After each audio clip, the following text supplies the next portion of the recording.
सफलता पाने के लिए अनावरत परिश्रम करना ही मात्र एक मार्ग है।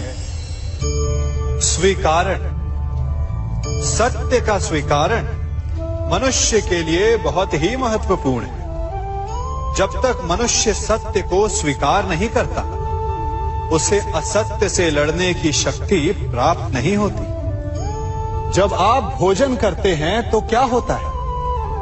आपका पेट स्वीकारता है कि वो भर चुका है और आप भोजन करना बंद कर देते हैं। जब आपको निद्रा आती है तो क्या होता है? आपका मन स्वीकारता है कि आपका शरीर थक चुका है और उसे विश्राम की आवश्यकता है। उसी प्रकार जब आपको किसी व्यसन को रोकना हो तो आपको स्वीकारना पड़ता है कि बहुत हो चुका, चाहे वो लालच हो या मदिरापान। उस व्यसन का त्यागना तभी प्रारंभ होता है जब आप ये स्वीकार कर लेते हैं कि आप उस व्यसन के बंधक हैं। हम में से ऐसा कोई नहीं जिनकी परछाई उनसे दूर रहती। हमारी परछाई सदैव हमारे साथ रहती है। कदाचित हमारी परछाई हमारे कर्मों के फलों का संकेत है। कदाचित इसी कारण कई बार हमें अपनी परछाई से भय भी लगता है, परंतु इस भय से निवारण पाने का एक साधन अवश्य है। वो है सूर्य की ओर मुख करना या किसी प्रकाश के स्रोत की ओर मुख करना, क्योंकि तब हमें हमारी परछाई दिखाई नहीं देती। यदि इसे जीवन के संदर्भ में देखें तो ये प्रकाश का स्रोत शुभ कर्मों की चेतना है। यदि आपके मन में शुभ कर्म करने की इच्छा है तो आपको कभी भी अपने कर्मों के फल का भय नहीं होगा, क्योंकि यदि आपका मन शुद्ध होगा तो आपके कर्म शुद्ध होंगे और शुद्ध कर्मों का फल कभी अशुद्ध नहीं हो सकता। आज मैं आप सबको एक कथा सुनाता हूं। एक दिन प्रातः एक व्यापारी अपने घर से निकला। घर से निकलते ही एक बिल्ली ने उस व्यापारी का मार्ग काट दी। व्यापारी घबरा गया। वो फिर से घर लौट गया और शुभ घड़ी की प्रतीक्षा करने लगा।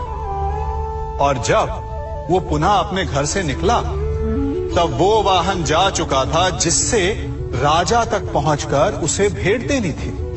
राजा को भेंट नहीं मिली। राजा क्रोधित हो गए। राजा ने उस व्यापारी का व्यापार बंद करवा दिया। इस कारण व्यापारी क्रोधित होकर घर पर अपनी पत्नी से लड़ बैठा। पत्नी अपने बच्चों समेत मैके वापस चली गई और उस व्यापारी के जीवन में यदि कुछ रह गया था तो केवल अंधकार।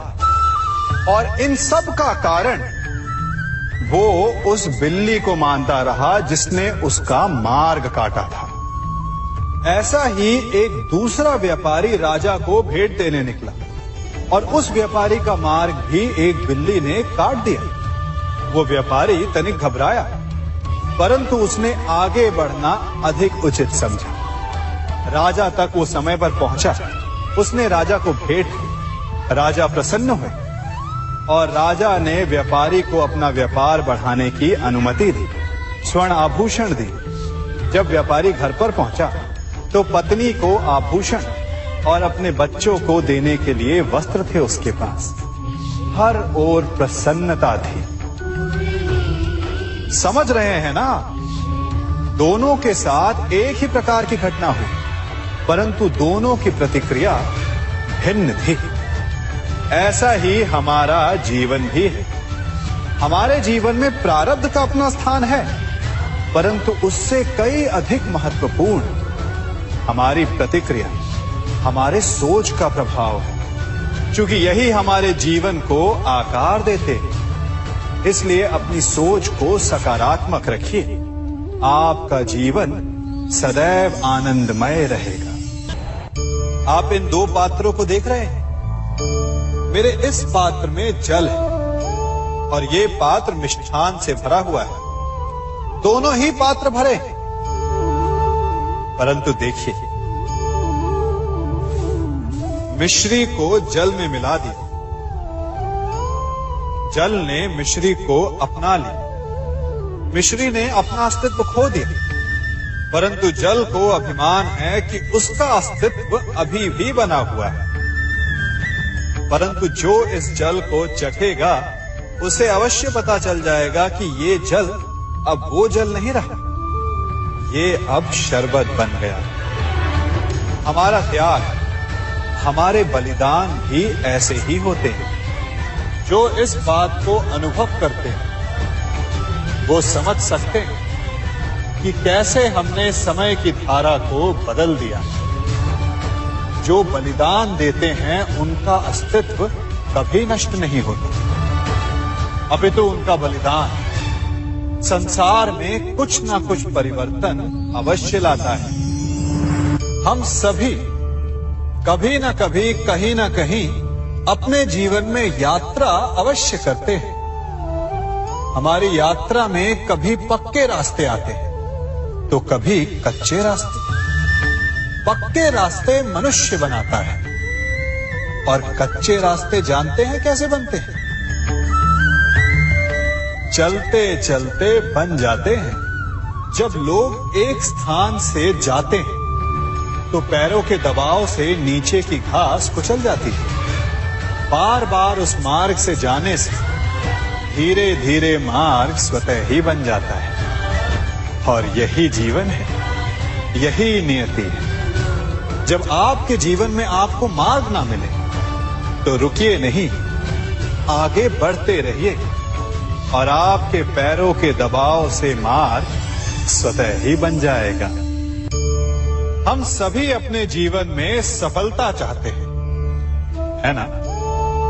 उसके लिए हम रात दिन परिश्रम करते हैं, कड़ी मेहनत करते हैं, परंतु फिर भी असफल हो जाते हैं। परंतु ऐसा क्यों होता है? कभी सोचा आप सबने? क्योंकि सफलता पाने का मंत्र बड़ा कठिन नहीं, बड़ा सरल है। उचित विचार, उचित समय, उचित स्थान पर उचित प्रहार। जब आपके विचार, समय, स्थान और प्रहार यानी परिश्रम उचित है तो सफलता आप ही को मिलेगी। जिस प्रकार एक लोहार लोहे से कुछ बनाते समय उस लोहे के सही ताप तक के आने की प्रतीक्षा करता है और समय आने पर उचित स्थान पर पर्याप्त बल से प्रहार करता है और लोहा आकार ले लेता है, ठीक उसी प्रकार आपकी सफलता भी आकार लेती है। हम सभी को अपने जीवन में कभी ना कभी निराशा मिलती है, असफलता मिलती है और अधिकतर लोग इसके पश्चात भाग्य का रोना लेकर बैठ जाते हैं। कुछ कहते हैं कि जिस स्थान पर मैं हूं उससे कई ऊंचे स्थान पर होने के योग्य था, परंतु नहीं जा पाया। किसी को पीड़ा है कि उसे जो मिलना चाहिए था वो उसे नहीं मिला, भाग्य ही बुरा था। भाग्य क्या होता है? भाग्य वन में खिला पुष्प देवताओं को चढ़ाया जाएगा या किसी सुंदरी की वेणी में वो सजेगा या फिर उसे कुचल कर उत्पाद बना दिया जाएगा। ये सब एक पुष्प के नियंत्रण में नहीं होता, परंतु जब तक उस पुष्प का अस्तित्व है सुगंध बिखेरना उसके वश में अवश्य है। परंतु भाग्य हमारे वश में नहीं, और जो हमारे वश में नहीं उसके लिए दुखी होने से क्या होगा? कर्म पर वश है, वो कीजिए और धीरे धीरे भाग्य आपके वश में आ जाएगा, क्योंकि कर्म ही प्रधान है। कभी आप ब्रह्म मुहूर्त में जगे हैं? जगकर देखिए, संध्या होने के पश्चात जब रात्रि का अंधकार सारे संसार को धीरे धीरे अपने अंधकार में निगलने लगता है, तो यही अंधकार ब्रह्म मुहूर्त में भोर होने से ठीक पूर्व तनिक अधिक काला हो जाता है। कुछ समझे? हमारा जीवन भी कुछ ऐसा ही होता है। जब हमारे जीवन की समस्याएं अपने अंत पर होती है तो यही समस्याएं एक भीषण रूप लेकर हमारे समक्ष प्रस्तुत हो जाती है। और ऐसे परिस्थिति में अधिकतर लोग हार मान जाते हैं, भय खा जाते हैं। परंतु यदि आप हार न माने, भय न खाएं, दृढ़ रहें, निरंतर आगे बढ़ते रहें, तो प्रकाश के रूप में हमारा स्वागत करने के लिए सूर्य उदय सदा हमारे समक्ष प्रस्तुत रहेगा। आपने बरगद के वृक्ष को देखा है, जितना विशाल उतना दृढ़। पतझड़ में वो सूख जाते हैं, परंतु दुर्बल नहीं होते, टूटकर गिरते नहीं। और उसके विपरीत दलदल में उपजे वृक्षों को देखिए, वो दिखने में तो बड़े होते हैं, पतझड़ आए या शीत सदा हरे भरे होते हैं, परंतु इतने दुर्बल होते हैं कि जलधारा के हल्के से वेग से वो गिर जाते हैं। परंतु ऐसा क्यों होता है?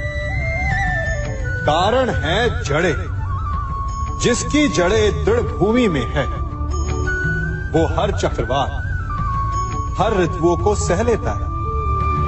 और जिसकी जड़ें दलदल में है, वो स्वयं की जड़ों को दुर्बल बना लेता है। कुछ ऐसा ही मनुष्य भी होता है, जो अधर्म, कुकर्म और असत्य की धरा पर उपजा है। वो समय की एक मार भी नहीं सह पाता। और जो मनुष्य सत्य, धर्म की धरा पर उपजा है, वो हर समस्या से अविचलित हो जाता है। अब आप पर निर्भर करता है कि आप क्या बनना चाहते हैं।